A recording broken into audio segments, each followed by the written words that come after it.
There are things in life that no amount of learning and knowledge can prepare you for. Things that make you question everything you thought you knew and turn your preconceived notions on their heads. After 12 years as a social worker in Manhattan, I thought I had seen it all. Every manner of atrocities committed upon the helpless. Countless victims I couldn't save. That is, until I got the call. The shrill ring of my phone on my bedside table startled me from a dreamless sleep. My husband John grumbled beside me, rolling away from me with a huff. I groaned and reached for my phone, blindly scrabbling for it in the dark. When my hand finally connected with the vibrating device, I lifted it to my face, catching a glimpse of the time as I answered. 2:14 a.m. Miranda, you there? I heard my boss Vicky's words through the speaker to my ear. Yeah? What's up? I mumbled groggily, keeping my voice low so I wouldn't disturb John again. Sorry to bother you so late, but we got a call. It's urgent, she said, a hint of worry leaking through her stoic tone. I was up instantly, tugging on a pair of dark navy jeans and throwing on a red zip-up hoodie I had placed on the rocking chair in the corner before bed. I cradled the phone against my shoulder with my cheek as I quickly tucked my strawberry blonde hair into a ponytail. It's fine, Vicky. Just tell me what I need to know. I heard the shuffling of papers through her end of the phone as she sorted through her notes. Neighbor called the cops a couple minutes ago. Said she saw the kid jump out of a second-floor window. As she was trying to run away, Mom and Dad came booking it through the door before manhandling her back inside. Kid's name is Mallory Evans, 8 years old. Mom is Vanessa, and Dad is Will. No prior history. She then recited the address to me, which I jotted down on a piece of tissue paper. All right, I'm heading over now, I said, wishing Vicky a good night before pocketing my phone. I hurried down the stairs of our cozy 2-story townhouse situated in the Bronx. Snatching my keys out of the bowl beside the door, I silently slipped into the brisk night air. I slid into the plush leather seats of my black sedan and punched in the address on the GPS screen. In what felt like no time at all, I stood in front of the cute 2-story brick house in the suburbs with a white picket fence enclosing a small yard. I wasted no time in walking up to the door, gently hitting the knocker to announce myself. After some brief shuffling, the door cracked open and a mousy woman eyed me warily. I smiled warmly at her and said, "Hi, Mrs. Evans? My name is Miranda. I'm with Child Services. Can I come in?" "You're not in any trouble. Someone was just concerned about your daughter." A terrified expression flit across her features, and I watched as she wrestled for control of her emotions. "Now's not really a good time. Mallory is sleeping. She has school tomorrow," she mumbled nervously. "I'm sorry, ma'am, but if I don't verify that everything is okay, we'll have to get the police back down here, and there's no need to bother them again, right?" I said apologetically. She sighed and opened the door further, allowing me to slip inside before closing it behind me. A chill ran down my spine as I heard the of the door locking behind me. She led me inside, past a flight of stairs and to the left into a comfortable living room. A man a few years older than me sat on the suede couch, a glass of dark liquor in his hand. Vanessa sat beside her husband, and I occupied the velvet chair across from them. "So why don't you tell me what happened tonight?" The couple exchanged a spooked glance, and Will shook his head in agitation. "You'd never believe us, so let's just say she fell, all right? I already told the officer I'd put a screen in the window," he bit out. I crossed my legs and leaned forward, my arms crossed across my knee. "You could tell me the truth. I'm not here to get anyone in trouble. I'm here to make sure the child is all right." "That's not my child," Vanessa hissed suddenly. Will clamped a hand on her arm, shooting her a warning glare. "What do you mean? How could it not be?" I inquired. Vanessa nibbled anxiously on her lip as she pondered the next words.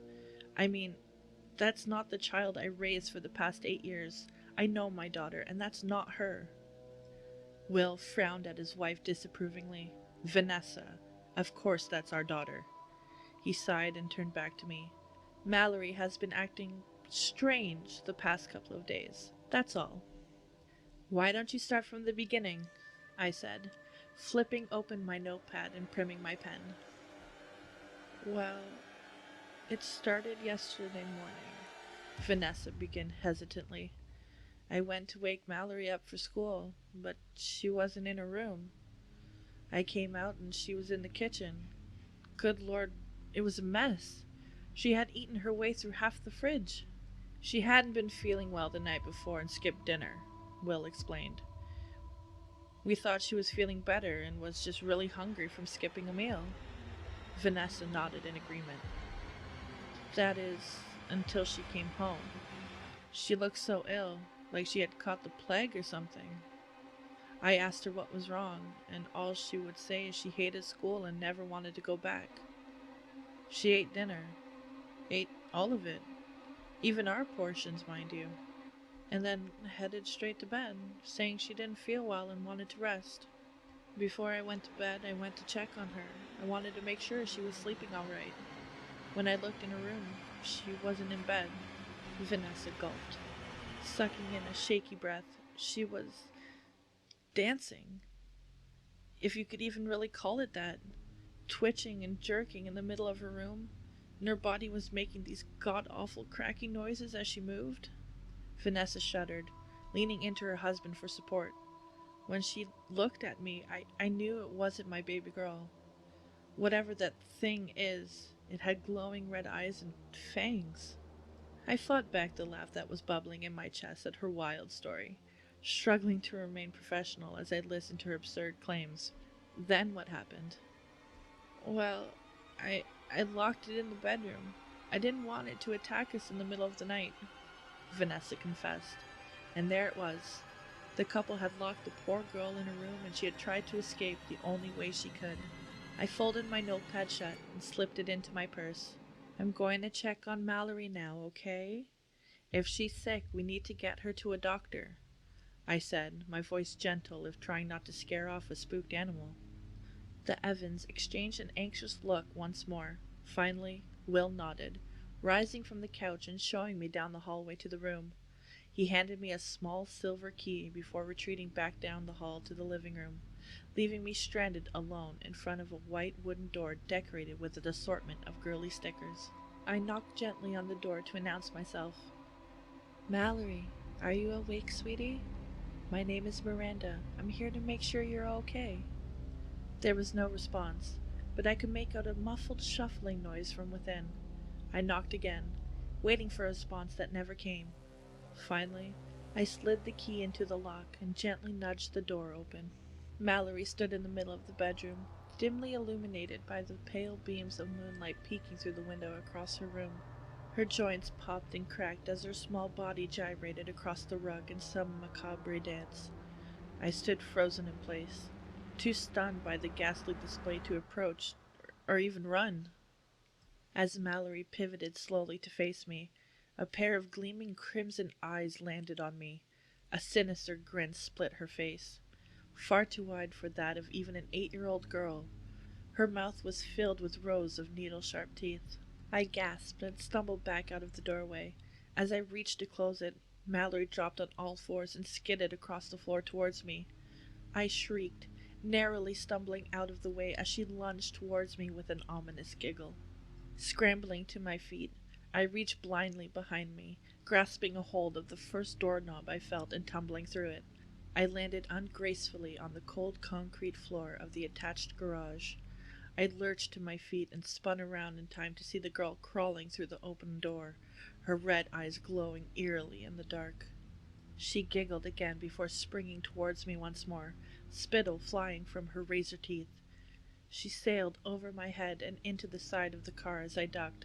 The creature hissed as a sizzling sound and the smell of charred flesh permeated the air. She spun towards me with an angry growl, the skin on her forehead charred where she had hit the side of the car. I glanced around, looking for anything I could use to defend myself. Once more, Mallory lunged for me. I grabbed an iron hammer from the tool rack behind me and swung it like it was a baseball bat. The abomination howled in agony, and I gagged as the stench of scorched skin burnt my nostrils. Her face where I had hit her with the hammer was a melted wreck, sizzling and popping as the flesh melted from her bones. With one last agonized scream, the girl skittered under the garage door and scampered through the yard, disappearing into the thin line of trees behind the house. Finally, Will and Vanessa sprinted into the garage, their faces frozen in panicked expressions. "What happened?"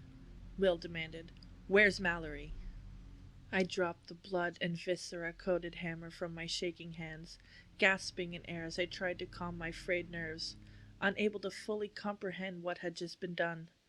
"She attacked me," I said, my voice monotone as the shock and confusion began to set in. "Then she ran out the garage door." Will gaped at me as Vanessa clung to his side in fright. "Well, don't just stand there. We need to go after her." Realizing he was right, I pushed away the panicking thoughts in my mind, compartmentalizing them to deal with at a later date. Will handed me a flashlight from a tool cabinet behind the door, taking his own and rushing out into the night with me. We split up. Will headed down the street in case he had circled around while I headed for the tree line. "Mallory!" I called, the light from the flashlight bouncing off the trees as I jogged through the brush. I searched the woods for what felt like forever, calling her name until the sun began to rise above the trees. As the forest became bathed in the pale pink glow of early morning, I started heading back, realizing we'd likely need a search party. When I could just begin to see the quiet suburbs through the branches, movement in my periphery gave me pause. "Mallory, are you there?" I hesitantly headed towards where I thought I had seen the stirring. As I approached, I could see the sleeping form of a small girl lying curled under the leaves at the base of a decrepit tree. "Mallory Evans," I said softly, giving her shoulder a gentle shake to stir her. The girl groaned and rubbed her eyes sleepily. As she became more alert, the panic began to set in on her features. Her face was dirty, but unharmed. No glowing eyes or burned flesh seemed to have even been present on this girl. "Mommy? Where's my mommy?" she whimpered. I reached down and gently helped her to her feet, offering my hand. "Your mommy is waiting for you at home. It's just right through the trees," I reassured her, leading her through the trees and into the yard. "Do you know how you got out here?" She shook her head, glancing uncertainly back at the thin corpse of trees. "I was getting off the bus after school and then I woke up here," she said. My eyebrows drew together as I pondered what could have happened to this poor child. My thoughts were interrupted as Will and Vanessa rushed across the yard, sobbing as they embraced their daughter and examined her for any wounds. I stepped back to give them space, glancing back at the tree line one last time. Through the branches and the murky shadows still clinging in the early morning hours, I caught a glimpse of glowing red eyes and flashing razor-sharp teeth.